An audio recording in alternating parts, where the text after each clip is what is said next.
Hey y'all, I'm really excited for today's layout share.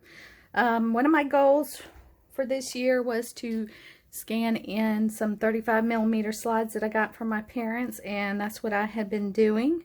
And they have a bunch of these cubes, and I've been using the Epson V600 photo scanner, and it really does a great job. It will even enhance your slides for you automatically if you so choose to do that.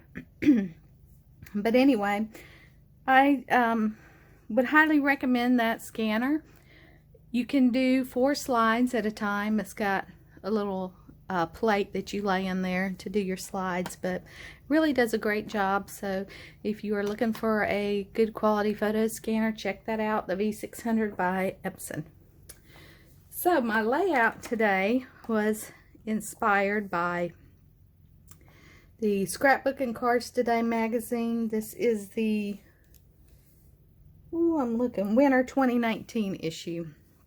Now I can show you the layout that's in this magazine because you can go online and download it for free, but I like to buy hard copy when I can, just to support them, and I just like to hold a magazine in my hand.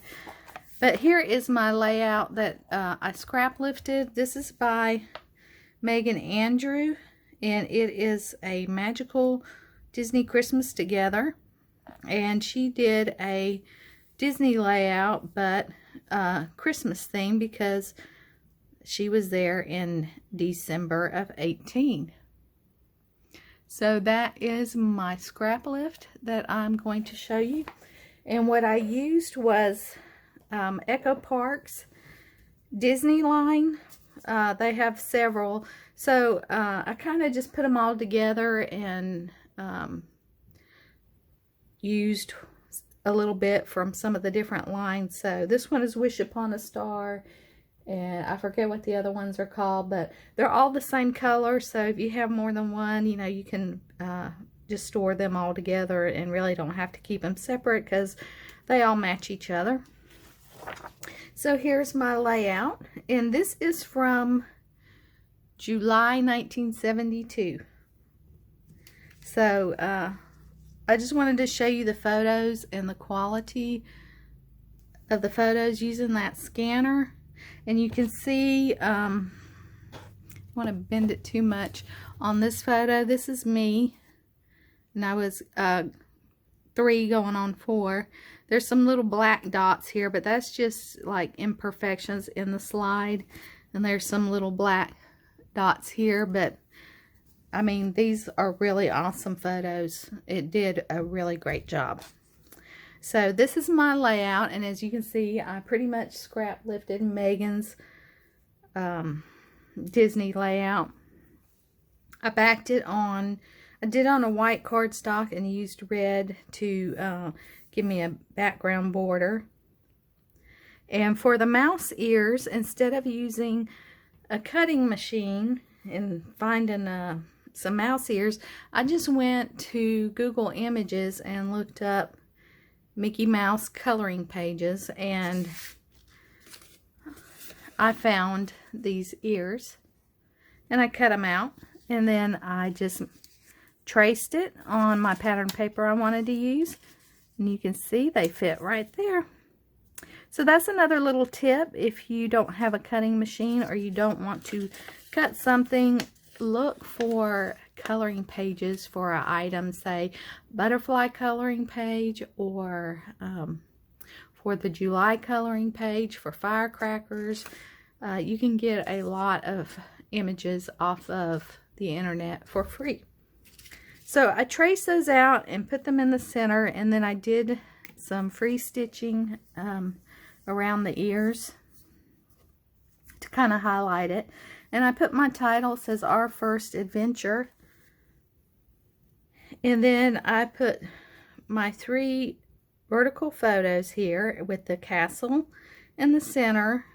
And that is my mom, my sister, me, and my grandmother here, who is no longer with us. So I'm glad to have these photos. And for, I just pulled some items off of the sticker sheet for embellishment. And these stars were was a border sticker, so I just used that across the bottom. And these little cameras in one of the collection packs, there is a pattern paper, and it's just full of these cameras. So I cut some of them out and raised them up using some chipboard remnants and glued them on there. Added a few little word stickers. And then for my sequence, I was going to use, I can't think of the name of it now. Oh my gosh. It just totally left my mind, and I was thinking about it earlier. It's a glue that will dry clear. But it was ruined. I had some black gunk in the bottom of it because it takes forever to use it. So, but it's good to glue down sequins, but since I had to throw it out, I just had some little sticky glue dots, and I used it to glue down my sequins, and they are staying on there, and they are doing pretty good. So I think I actually like that better than using that glue. Can't think of it, but anyway, y'all know what I'm talking about. So that is pretty much my layout. I did not do any journaling on this page because I have 2 more pages, a double spread layout where I did my journaling, which that will be the next layout share that I share with you. But it's funny to look back at these photos. One thing I noticed is this bear. You know, just to look at his costuming, and this kid is just pushing that bear, because back then the characters would just kind of walk around in the park, and you know, people just came up to them and took photos or whatever, and they probably got pushed a lot. And you have to think, they can't see what's going on beside them or behind them. All they can see is directly in front of them. So I'm sure a lot of them got tugged, pulled on, and pushed back in the day, back in the 70s. Because it's not like it is now, where you like go to a spot where the characters are at. And a lot of times they have another cast member there with them to kind of help them out. But these are just out on their own, wandering around. And that is me on a merry-go-round. And that is us in front of the castle. So that is it. And we'll see you next time. Bye.